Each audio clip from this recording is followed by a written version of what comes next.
Et liv på Skansebakken er som alle andre liv. Det er fyldt med dagligdags gøremål. Det er fyldt med relationer til andre mennesker, oplevelser, beskæftigelse, uddannelsestilbud. Vi har en bred vifte af forskellige faggrupper, som kan hjælpe med at skabe rammerne for, at et helt liv kan leves, også med udviklingshæmning.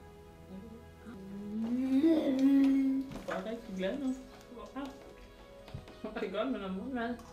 Jeg tror, Morten er glad for at være her til hverdag. Han kan godt lide den nærhed, der er med personalet. De er ikke bange for at give knus.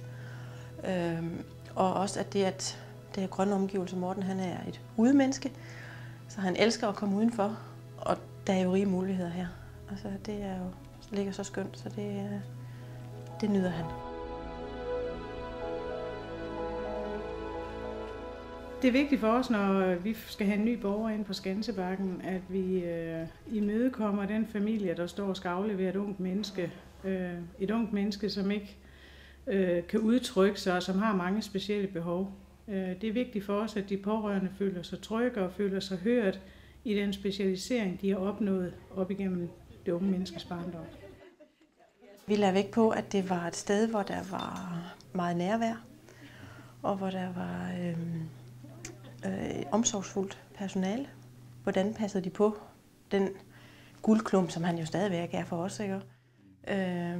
Og hvilke omsorg ville der være for Morten. Det var det, vi lagde vægt på.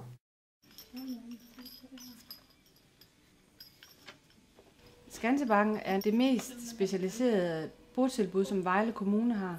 Det er specialiseret på den måde, at når man er multihandicappet, så har man for det første typisk en udviklingshæmning, men man kan også have nogle sygdomsbilleder, og man har også nogle bevægehandicaps, som kræver, at der er andre end lige pædagoger, der har fokus på en. Og her hos os, der er det så sygeplejersker og fysioterapeuter, som støtter op om den pædagogiske indsats.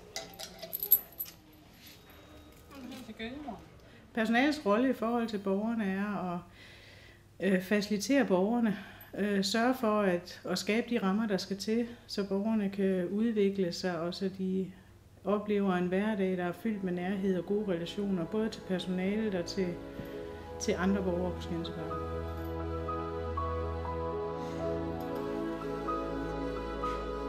Hvis man arbejder på Skansebakken, så vælger man et fagligt miljø, hvor der er fokus på det nære. Altså der er fokus på de små skridt i hverdagen, som i den sidste ende giver den helt store udvikling. Man vælger et roligt miljø, hvor det er det, der sker hver dag, som tæller. Det er det, man skal kunne se udfordringen i. Vi synes, det er vigtigt at respektere, at det her det er borgernes hjem. Det er her, de bor, og det er her, de lever deres fritid og deres liv.